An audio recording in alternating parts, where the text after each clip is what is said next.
नया नया जबने बाते जवानी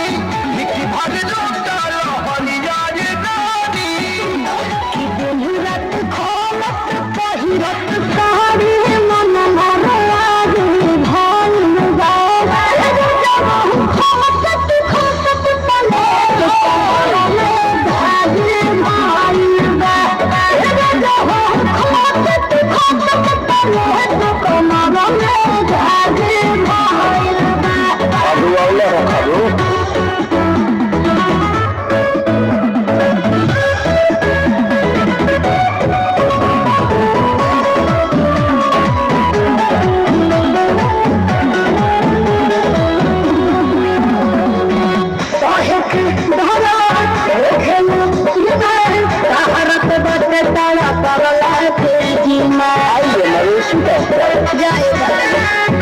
जानी मारल करता बाप पानी हो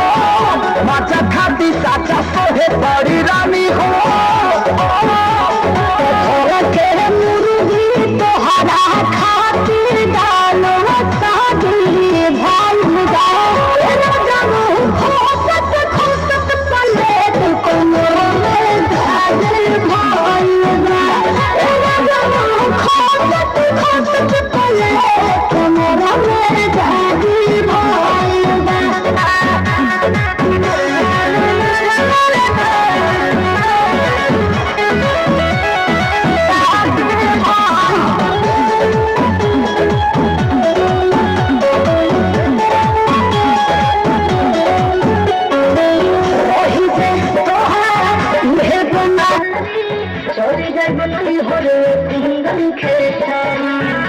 ऐसे मत करा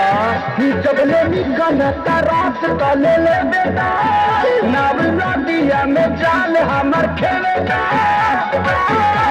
तो दिल ताके के नई खे